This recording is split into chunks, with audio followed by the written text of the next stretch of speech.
Successful professional sim racers all have one skill in common that totally sets them apart from everybody else. And I feel that skill is truly not talked about enough. And so today we will talk about it. I will tell you why it matters so much to me. And 3, how you can incorporate it into your sim racing, how you can build that skill. And honestly, I'm sure this will change your entire approach to sim racing. So stay tuned. This is going to be a lengthy one.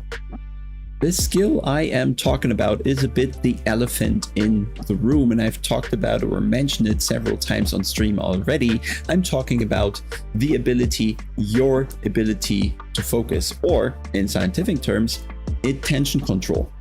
Attention control refers to an individual's capacity to choose what they pay attention to and what they ignore.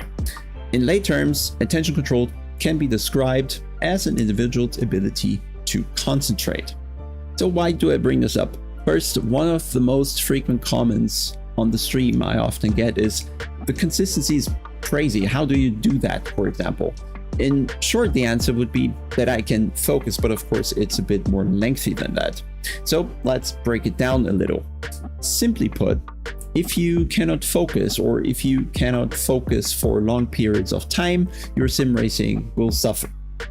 It will take you longer to learn and improve, so for example a track or certain driving situations, and you will also make more mistakes, especially when the race gets longer and you start to lose focus. And I think this is really what sets apart the successful very fast guys from just the very fast guys, because one can retain focus and the others can't. If you, for example, watch streams of Dara McCormick, if he does one, or if you watch Sebastian Job, or if you watch Jano Oppmer, or any other of the F1 Esports guys, really, all the guys at the very top, you'll always notice their consistency, you'll notice their lack of errors, but most importantly, you'll notice how damn focused they are for the entire race, for every corner, every second of their race. Statistics vary in terms of a specific number, but generally speaking, attention spans of people is low, crazy low. In fact, numbers range from a couple minutes to just a few seconds, really. And the distractions that are waiting in everyday's life have increased in the last 2 decades, which kind of also shows in the data that attention span has decreased in the last 2 decades, which means the likelihood that you are affected by that is pretty high, and so am I. So in this video, we're going to talk about how I tackle these challenges, and there's certainly going to be a lot for you to take away here. Let's start why this is so important in sim racing. Sim racing, to me, is probably one of the most difficult digital sports you can do. Here's why. All the time, you need to feel the car with multiple senses at the same time. So you have audio feedback, you have visual feedback, you have haptic feedback.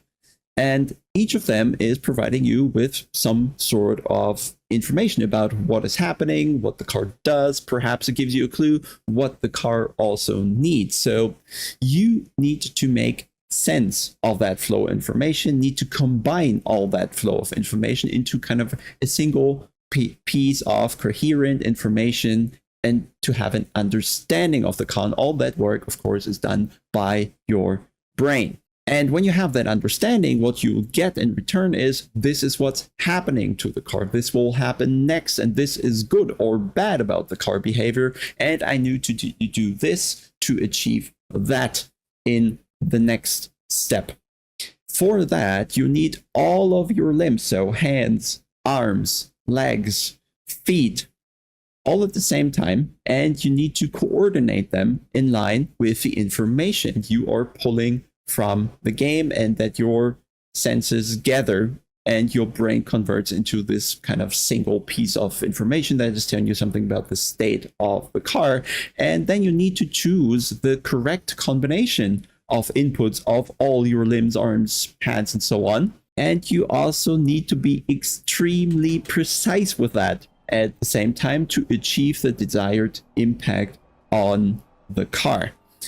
And then when you have acted upon that certain information and you did an input, then you start all over and you have to reevaluate the state of the car, need to check all your senses again, draw the information from all your senses to judge whether your action was good or not good on the car, whether the car is where you expected it to be, where you wanted it to be.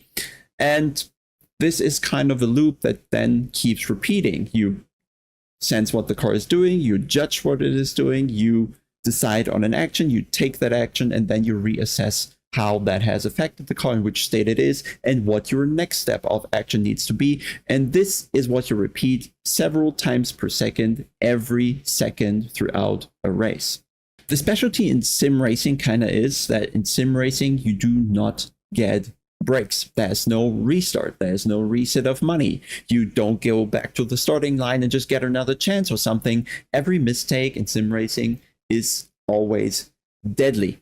And this is what makes sim racing also so stressful. You just don't get any break, and it's really challenging mentally. It's challenging physically, because racing has no room for mistakes at all. If you do one, you very likely crash or at least lose a position or whatever, but it is simply not possible to recover from any mishap throughout the race. And that's why I think you really cannot overstate the importance and difficulty of remaining or retaining focus over race distance, especially. If you do sim racing just half decently, that means you already have amazing mental and physical capabilities. That means you can extract information from the game, you can make sense of it, and you can already act with precision according to it. But of course, you can always raise that level. The issue with the lack of focus has both impacts on your learning capabilities and also your performance capabilities. So when you take your learnings to an actual race, when you cannot concentrate, you will miss out on information and you won't be able to act according to that information because, well, you missed it, right? Which will put in the car in a wrong state, an undesired state, and which then will need even higher attention levels and higher action levels to correct a wrong car's position and car state and rotation and whatever, right? So one mistake often leads to another, and focus is kind of your single starting point to break that vicious cycle. In your learning experience, when you can't focus or you can't focus long enough, you will simply take longer to land as you miss out on cause and effect change while driving. Cause and effect change both in terms of undesirable results of inputs that you do and in terms of coming across kind of correct situations where your inputs just led to the desired car behavior and showing the right reaction of the car. And in order to learn, you really need to make these experiences over and over. I mean, the correct experience, right? Where your inputs lead to a certain car behavior that you were looking for and that you start playing with, that you start controlling. And all that is really lacking if you cannot concentrate. And only when you start being able to repeating correct inputs, then you can start experimenting with that, and then you can start to improve. On the performance side of things, now we're not learning in the races usually, right? This is when we're just kind of taking what we've learned and put it into practice. Your race performances will suffer when you cannot focus or cannot focus long enough, regardless of your current skill level, right? Someone with the same skill level as you that can focus for longer will have better races because, of course, the smaller your focus capability is, the higher the error rate will be, and your consistency will suffer, and ultimately your average lap time is going to become slower. And this is really where we are back in this vicious cycle. What the pros do different is, because they can focus better, they will learn faster. Because they learn faster, they will make less mistakes, and because they make less mistakes, it will save them even more energy and make it easier for them to retain their focus because they're less frequently interrupted from undesired driving situations. And the less energy you need to waste on focusing, the more you have available for keeping your focus alive. The ultimate target in this would be the so-called flow state. It's actually a fairly old concept. I think it's stemming from the 60s already or something, where it's all about, really, in short, it allows your brain to run extremely efficiently on kind of an autopilot, right? The closer you are to your learned and practiced ideal line every lap, the less corrections you have to do, and the more focus remains available for you, for other distractions to handle them and kind of just shrug them off, for example. And the gains of putting all your attention to one thing and one thing only are almost infinite. So let's talk about what you can do to improve that situation. You can already see, I think, that how important it is to deal with your ability to focus and how long you can keep your attention under control. And I also have to deal with it. It's just normal, right? We have many distractions in your life, and that's just a situation that is there. So we need to find ways to deal with that. There are a few simple things, and simple things would be to kind of control external factors. Could just be your phone, for example. Make sure it's turned off. Make sure it cannot bother you. Put it away, mute it, whatever works for you, right? But perhaps don't have it within reach, or at least make sure there is nothing externally coming towards you. There's no beeps, there's no vibration, no apps trying to grab your attention, no other people trying to grab your attention. The same is also true for the location where you are driving. Shut the door, or if you're in the living room, make sure there's kind of an exclusive area that nobody is allowed to enter or something, just to make sure for you, just to make sure you can know and you can rely on that there is not going to be a distraction of that sort. Just having that reassurance already is going to be a huge improvement to the situation.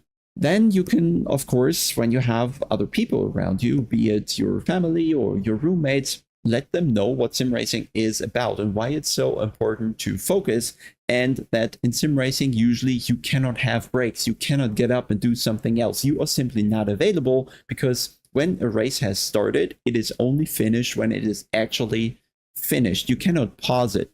The other people would keep driving, and you can't really get back to another situations. Once you're off, you need to finish that race, and it's gonna last how long it lasts. There is no pause available. Then using headphones is going to be a huge help. And ideally you're using headphones that are insulating really well, because the less external sound is getting through to you, the more likely or the more available will be the in-game sounds to you that offer a lot of information that you need to work with all the time. I can already personally feel the stress, for example, when there's sound in the kitchen, like just right now, where, for example, the coffee machine would make a noise, where someone is opening cupboards and closing them, somebody's walking around or whatever. Everything kind of comes through the headphones and is layered over the most important game sounds that you rely on to judge what the car is doing. So what you really need to do is assess your own situation, really get an idea what all these factors are for you personally, and then kind of try to check them off one by one. Some you will be able to improve, some perhaps not. Then there are also a few not so simple to address things, because they are more internally and they have to do with you and the life and situations you are currently in. First, it is very normal to lose focus. It happens for me too. There might be moments where your mind starts wandering to whatever topic is currently also affecting you in your life that might be important, whatever it might be, family, job, whatever. It just comes to your mind. Okay, this happens. And it's also normal for your mind to just kind of trying to escape the stressful situation during the race that you are in, because in the end, it is very consuming. It's very energy intensive for the brain, and it's natural for the brain to look to do something that perhaps might be easier, or just to deal with whatever else is pressuring your mind. So just be reassured, it is normal. The important thing is, though, to be able to notice these moments, notice these situations where your mind kind of starts to develop a mind of its own, right? And starts to think of these other things. And once you have that awareness that your mind is actually moving and you're acknowledging that, you can start taking control of that and actually refocus. That can be tiny things that you do. For example, you take the long straights on a track to have a little break and allow the mind to wander for 2-3 seconds. And then you tell yourself, okay, now back to the task at hand, right? Bring your mind back to tension. So use the straights for a bit of relaxation. Additionally to that, you can really just take a deep breath, because your brain just burns a lot of oxygen while you are doing sim racing, right? There's a lot of information to process, and you really need to, feed your brain, so to say. And if your breathing is shallow, if your breathing is tight, you'll starve your brain of oxygen, and that is going to cause your stress level to rise, your stress hormones to rise in your blood. That will accumulate, and performance eventually will go down. There is though a little more that you can do when you're really serious about increasing your capacity to control your attention. Becoming more aware of your thoughts and get in charge of your mind wandering can be trained by the end of the day. And spending just a few minutes a day can truly have a lasting impact. And you can use something, some apps like Headspace or other mindfulness apps, for example, that simply train you to deal with your thoughts. And it's all about not being so much affected, not so much being a passive victim of your thoughts taking over your current mood and your attention, for example.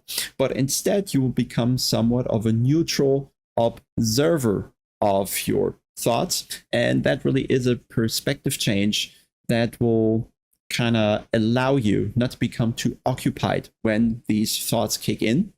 And this will help with focusing again on the task at hand, shove the other topics away, and focus on the racing.